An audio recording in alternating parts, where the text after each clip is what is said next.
Illustration 44, चलिए वो पढ़ते हैं, थोड़ा बड़ा कर लेते हैं इसको। चलिए illustration 44, from the following information determine cash flow from financing activity.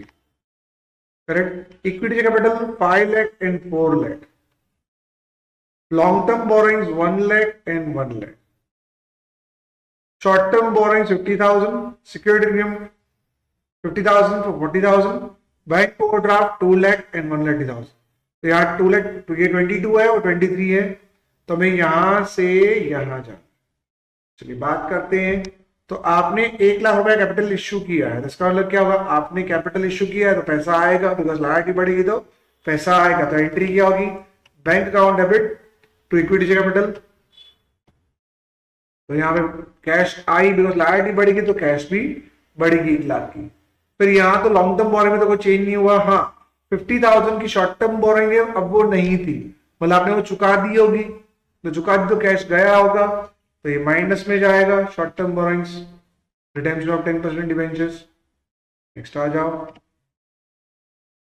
Next premium. अब प्रीमियम में क्या बोला हुआ है उस पर ध्यान देते हैं। प्रीमियम पहले 40 का था, अब 50 का हो गया। अगर 10,000 का प्रीमियम बढ़ा तो भी कहां जाएगा, फाइनेंसिंग एक्टिविटी में, बड़ा वही प्लस होगा, बिकॉज कैश आई है। लायबिलिटी बढ़ेगी तो कैश आएगी। और टूल यहाँ पे बैंक ओवरड्राफ्ट जो है पहले 150 का था, अब 2 लाख का है, मतलब इससे ही पैसा आया होगा। करेक्ट। सो ये हम डालेंगे यहाँ पे 50,000 रुपए। जी हाँ, इंक्रीज इन ओवरड्राफ्ट, इसको भी हम कहाँ बोलेंगे, फाइनेंशियल एक्टिविटी। सर पर ये करंट लायबिलिटी का भाग है बेटा, बस करंट लायबिलिटी में ये फाइनेंशियल एक्टिविटी ही माना जाएगा। बिकॉज अगर आप शॉर्ट टर्म बोरिंग्स हो या बैंक ओवरड्राफ्ट, ये बढ़ रहे हैं तो कैश बढ़ रही है, ये कम हो रहे हैं तो कैश भी कम हो रही है। नेक्स्ट आते हैं, interest paid on debenture, it is also called financing activity. Interest bank overdraft, it is also called financing activity. पिछले साल का इग्नोर करो, सिर्फ हमें इस साल के ये दोनों चुकाने हैं। तो एंट्री आएगी interest on debenture account debit to bank, तो इंटरेस्ट ऑन डिबेंचर यहाँ पे डेबिट हो जाएगा 10,000 से। और interest on bank overdraft to bank 15,000 रुपए, तो interest on bank overdraft to bank 15,000 रुपए। नाउ 160 में से 75 निकाल दो, तो जो डिफरेंस आएगा वो cash flow from financing activity होगा, it is 85,000।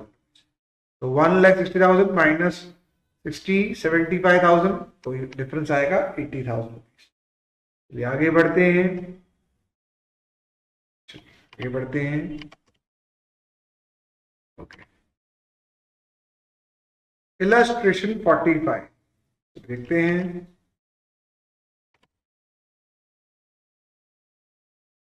Ryan Limited provides the following information: determine the cash flow from financing activity. Equity capital 15 lakh and 10 lakh बराबर। ऑन 31 मार्च में यहाँ पे 10 लाख था, 15 लाख हो गया। लोन 1 लाख, 10% डिबेंचर थे जो पहले थे, अब वो चुका दिए गए हैं। और 8% डिबेंचर थे जो पहले नहीं थे, अब नए इश्यू किए हैं। Interest on debenture, dividend paid, और ड्यूरिंग द ईयर रैंड issued bonus issue of 2 share for every 1 share held. और देखो इंटरेस्ट तो अपने आप में अलग होता है, डिविडेंड भी अपने आप में अलग होता है। रही बात किसकी, it is during the year 2022-23 Ryan limited issued bonus shares in the ratio of 2:1। अब यूं समझो कि 2 शेयर के सामने 1 शेयर दिया गया, तो 10 लाख के शेयर के 10 लाख रुपए के सामने कितने दिए गए होंगे, तो इट इज 5 लाख रुपए। तो जो 5 लाख यहाँ दिए गए हैं वो बोनस शेयर किए हैं, तो उसकी एंट्री क्या होती है, it is reserve account debit to equity share capital. तो अगर ये एंट्री होगी तो फिर कैश तो आएगा ही नहीं, तो यहाँ पे तो कैश आया ही नहीं है, सो इग्नोर दिस एंट्री। अब डिबेंचर आपने चुकाए हैं तो एंट्री क्या होगी, redemption to debenture account debit. और डिबेंचर चुकाया है तो एंट्री आएगी 10% debenture account debit to bank. तो आपने चुकाए हैं पैसे, तो पैसे गए हैं तो माइनस कर देंगे। नेक्स्ट आएंगे, उसका आपने 2 लाख के नेट डिबेंचर इश्यू किए हैं, तो एंट्री क्या होगी, बैंक टू डिबेंचर, बिकॉज पैसे इश्यू किए गए हैं। तो bank account debit to 8% debenture, it is 2 lakh. Next आते हैं, तो पैसे आए हैं तो प्लस होंगे। नेक्स्ट आते हैं, फिर यहाँ पे इंटरेस्ट पे किया, it is also called financing activity, और डिविडेंड पे किया, it is also called financing activity. तो interest paid on debenture entry क्या होगी, interest on debenture account debit to bank because चुकाया है तो बैंक बैलेंस घटा होगा तो माइनस कर दो। फिर डिविडेंड चुकाया है, डिविडेंड टू बैंक बराबर, तो भी चुकाया है तो बैंक बैलेंस घटा है तो ये भी माइनस कर दो। अब टोटल 160 माइनस हो रहा है, 2 लाख प्लस हो रहा था, 40,000 क्या हो जाएगा plus. Any doubts? No doubts. Next 46 some.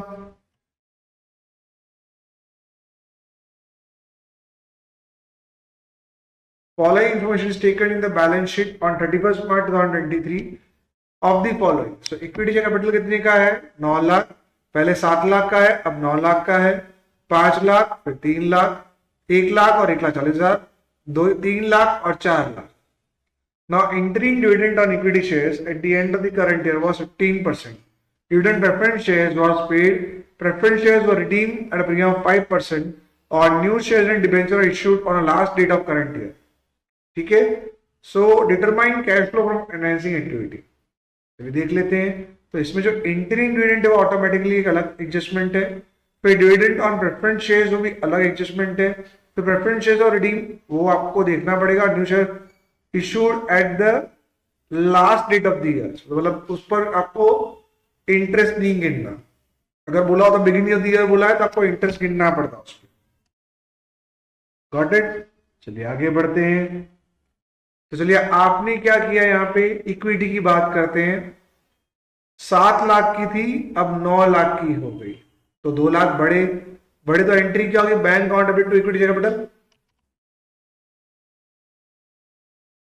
Bank account debit to equity capital कितने की है यहाँ पे भैया 7 की 9 हो गए प्लस प्रीमियम यहाँ पे 40 का और बढ़ा। इनकी 2 अलग एंट्रियां भी कर सकते हैं पर मैंने ज्वाइन कर ली है, अलग ज्वाइन ना करो अलग अलग करो तो भी चले। तो यहाँ एंट्री होती bank account debit to equity capital to security premium, फिर आप यहाँ पे लिख सकते हो प्रॉफिट्स और इश्यू ऑफ शेयर्स 2 लाख और रिसीव प्रीमियम 40,000, दोनों का अलग अलग भी लिख सकते हो, करेक्ट। और अलग अलग लिखना चाहिए पर मैंने ज्वाइंट लिख दिया बिकॉज बुक में ज्वाइंट है। सो यहाँ ऐसा कर सकते procedure of issue of shares 2 lakh, premium के लिए 40,000 अलग से लिखते, और यहाँ एंट्री आती है bank account debit to equity capital to security premium, वो मैंने नहीं लिखी है तो हम यहाँ पे कर लेते हैं। It is to security premium, यहाँ पे और एक ऐड कर लो चाहिए तो to security premium. Any doubts? No doubts.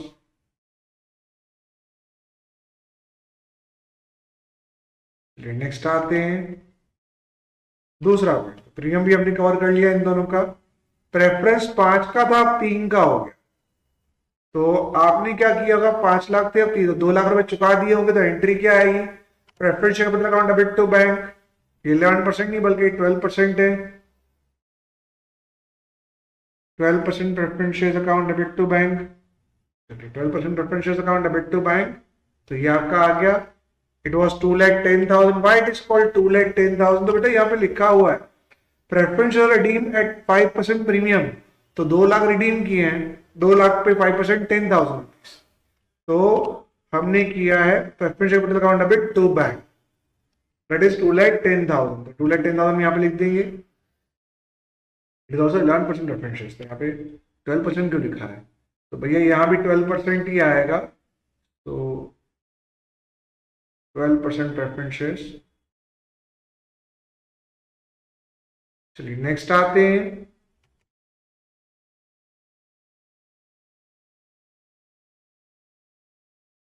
Debentures कितने के हैं, इट इज 3 लाख का 4 लाख हो गया है तो मतलब 1 लाख तक का बढ़ेगा, करेक्ट। तो एंट्री क्या होगी bank account debit to 12% debenture 1 lakh rupees, तो बैंक अकाउंट डेबिट टू यहाँ पे 10% डिबेंचर है, 10% debenture it is 1 lakh rupees, तो ऐसा आएगा तो एंट्री करो प्लस में, यहाँ भी 10% डिबेंचर होगा। हाँ जी ये जरा मैं देख लूँ 10% डिबेंचर पॉइंटर क्या है, ओके। चलिए नेक्स्ट आते हैं। अब क्या बोला है, ये तो हो गया हमारा। अब इंटरिम डिविडेंड चुका है 15%, तो 7 लाख का 15% बराबर 15 6 90 18 7 1 लाख पाए, तो 10,500 का हमारा इंटरिम डिविडेंड होगा तो entry in dividend to bank 1,05,000, मतलब 1,05,000। तो यहाँ पैसा गया है तो माइनस कर दो।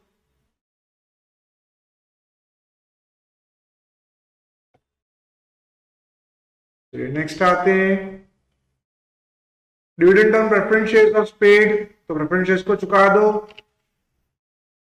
तो प्रेफरेंस शेयर्स का डिविडेंड हमने चुका दिया था।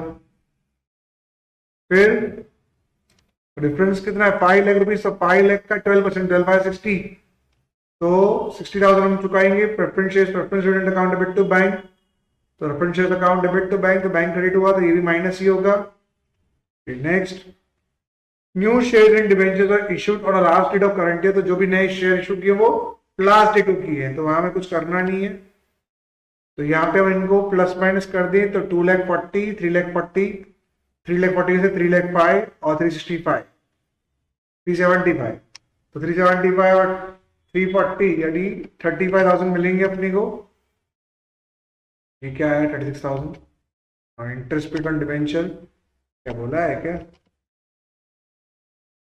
भाई, कुछ बोला नहीं, लेकिन हाँ डिबेंचर में इंटरेस्ट चुकाना होता है, तो 12 36,000 तो वो भी हमें चुकाना होता है। तो interest on 12% debenture account debit to bank, तो यहाँ पे हम वो भी माइनस करेंगे तो हमारे हाथ में कुछ बचेगा ही नहीं। It is 71,000। तो it is very simple.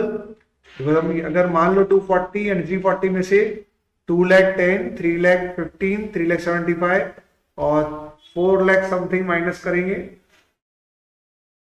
4,16,000 minus करेंगे 3,40,000, तो 71,000 अपने पास डिफरेंस आ जाएगा। नेक्स्ट आ जाते हैं, ये वीडियो को खत्म कर देते हैं, बहुत बड़ा बन गया।